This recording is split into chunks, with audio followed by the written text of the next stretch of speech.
let's get into a much reduced news section tonight.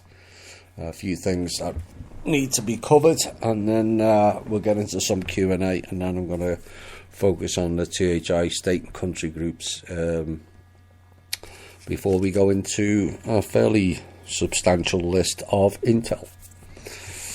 ExxonMobil Corporation this week posted their worst refining performance in almost 2 decades, which may revive questions about the so-called integrated model engineered by its founder, John D. Rockefeller, and also espoused by every CEO in the company's 149-year history. Now, the surprise loss in a business line Exxon typically relies on to prop up more volatile units eroded in the first quarter this year, and the profits were down considerably and cast doubt on the strength of the oil titans' comeback from its horrible year last year in 2018. They're struggling. And the company's fuel-making plants lost $256 million between January and March this year, an average of almost $3 million a day. Now, as I just said, it's that portion of the company is what funds the rest of it, because the rest of it is running at a loss. So when the profit-making portion that can't subsidise the rest collapses, and maybe we're seeing the first signs of a major oil company collapse, which will set off a domino effect. So they lost almost $3 million a day between January and March this year, as hefty stockpiles of gasoline squeezed margins and extensive repairs and mechanical overhauls slowed down output.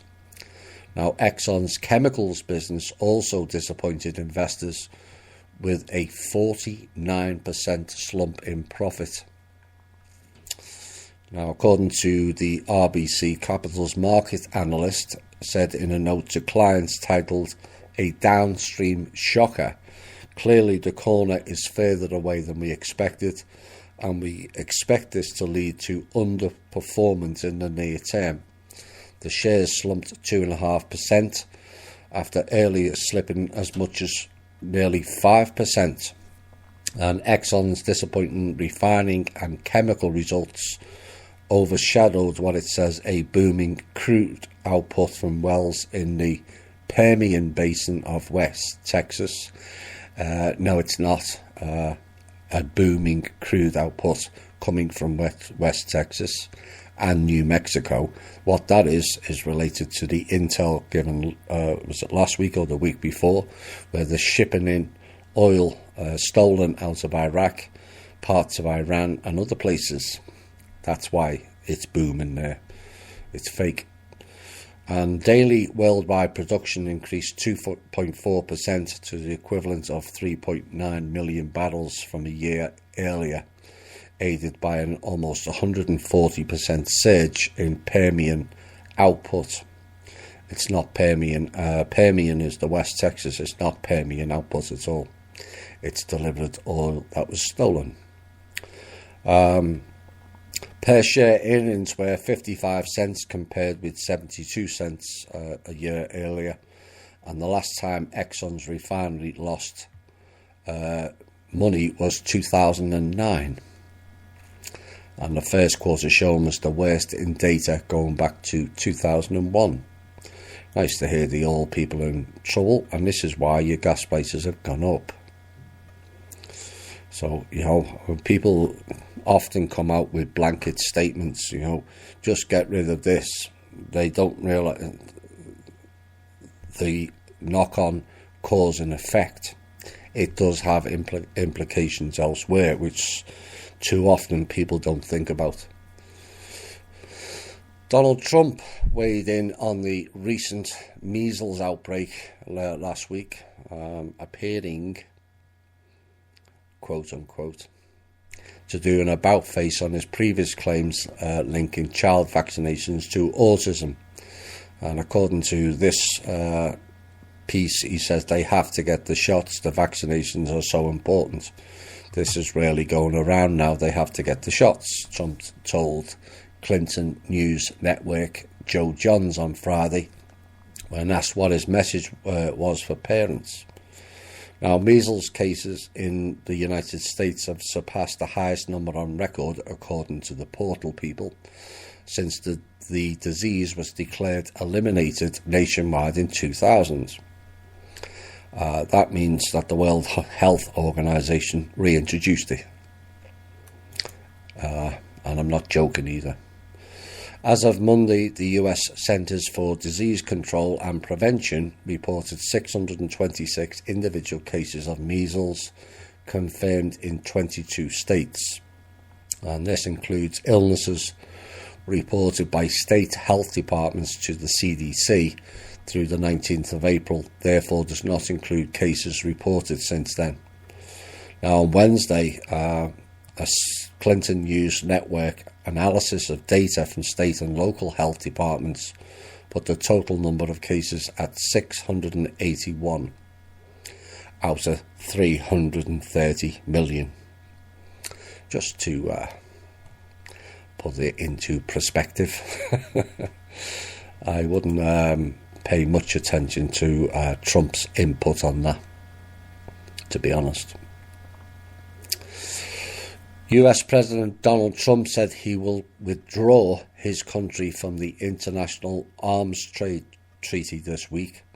The agreement signed by Mr. Obama back in 2013, which essentially handed over control to the UN, aims to regulate the sales of weapons between countries.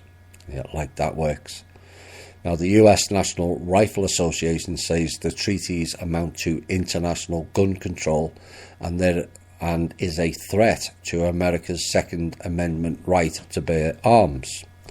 Now, speaking at the lobbying group's annual meeting, Mr. Trump said he would ask the US Senate to not ratify the pact. Now, the US is the world's top arms exporter, which is not something we should be proud of personally. And its weapons sales are 58% higher than those of Russia, who are the second world largest exporter. And we're taking our signature back, the president said at a meeting in Indianapolis, adding that the UN would soon receive formal notice of the US's withdrawal from the Arms Trade Treaty. And he went on to say, under my administration, we will never surrender, quote, American sovereignty, unquote, to anyone. We will never allow foreign bureaucrats to trample on your Second Amendment freedoms, and that is why my administration will never ratify the UN Arms Trade Treaty, which is not a treaty because they're not sovereign anymore. Pope Francis has decided, in his wisdom, to donate $500,000, $500,000 to help migrants stranded in Mexico. Nice move. One wonders why it's taken so long, that the Catholic Church will help the 1 or 2 billion Catholics around the world, most of which are in poverty. But I suppose it's best that it comes at some point. And it's to help migrants stranded in Mexico as they try to reach the US border, the Vatican said. And the money comes from the Catholic Church's Peter Pence Fund. I wonder if that's related to Mike Pence. He seems to get about that guy, and he's never up to much good. From church collections around the world. Yeah, right. And a statement said that vital aid for the migrants was falling as global media coverage of the crisis decreased. And the Pope has previously criticised Donald Trump's aim of building a wall to keep migrants out. It's not about keeping migrants out. He really needs to be updated as to the real reason. And the US has put pressure on Mexico's government to stem the so-called caravans of people from Central America heading north. In 2018, 6 migrant caravans entered Mexico for a total of 75,000 people. And the arrival of other groups was announced, the Peter Pence office said. All of these people were stranded, unable to enter the United States without a home or livelihood. And the Catholic Church hosts thousands of them in the hotels within dioceses or religious congregations, providing basic necessities from housing to clothing. Many of the migrants say they are fleeing persecution, courtesy of the US military, violence and poverty in their home countries. Last week, officials detained nearly 400 migrants travelling through Mexico's southern Chiapas state trying to reach the US. And media coverage of this emergency has been decreasing. That's because they were focusing on Russian collusion, that's why. And as a result, aid to migrants by the government and private individuals has also decreased, the fund added. The father and 2 brothers of the alleged organiser, bear in mind they've come up with 3 different groups for now, which suggests they're covering up another group, of the Easter Sunday bombings in Sri Lanka. Zaran Hashim were killed in a security forces operation on Friday, the police say. Dead men can't talk, you see. And according to the officials, Mr. Hashim blew himself up at a hotel in Colombo, which was founded by an Islamist group, the NTJ. Was it INTJ or ITNJ? Which has now been banned. Police have raided the group's headquarters in the eastern town of Katankudi, and the Sri Lankan president has announced a ban on face coverings aimed at Muslim women following the attacks. Security forces raided a house near Hashim's hometown of Katankudi on Friday, and it was alleged gunmen opened fire as the troops moved in, the police say, and 3 men set off explosives, killing themselves, 6 children and 3 women. 3 other people died in gunfire. All very convenient, isn't it? President Trump has filed a lawsuit this week and is suing 2 banks in a bid to stop them handing over his financial records to Congress. The lawsuit against Deutsche Bank and Capital One was filed after Democrat-led committees had issued subpoenas for information on his finances. Now, his 3 eldest children and the Trump Organization was added to the lawsuit, which argues there is no legitimate grounds for investigating his business affairs. But leading Democrats said they would not be deterred by the blocking attempt, and a Deutsche Bank spokeswoman told the New York Times, "We remain committed to providing appropriate information to all authorised investigations." Well, they would, wouldn't they? They're Nazis. Langley too. There was no immediate comment from Capital One, and the lawsuit was filed in New York on Monday and aims to block the banks from complying with the subpoenas issued by the Democrat-controlled Congress. During World War II, as it was coming near an end, this would have been an op-ed piece, but I've got other things to cover. You know, you would think the primary concern would be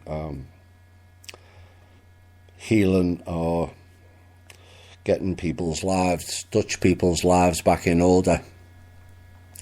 Except that's not how it works, as we all know.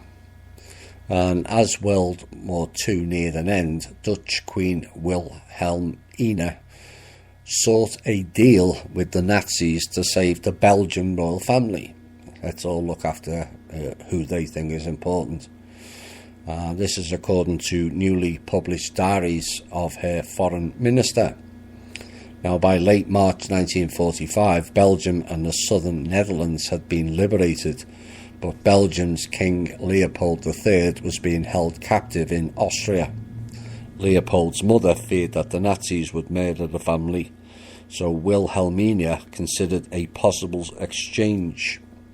She asked a foreign minister in exile in London, Eelco van Kleffens, to sound out via the Vatican whether high-ranking Nazis could be offered an escape route in return for the Belgian royal family's release. To protect so-called famous people who are not really, they're just fake titles and overprivileged, in my opinion.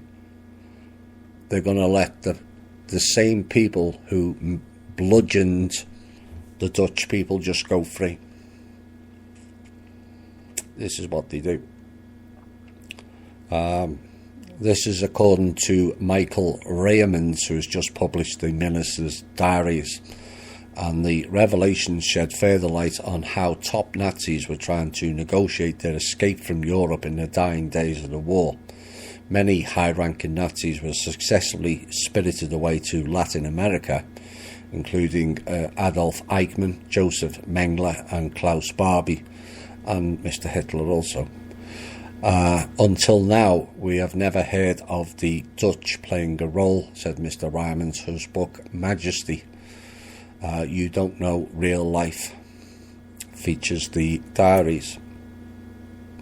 Yes, we don't know real life at all. Those people don't live in the real world. They never did.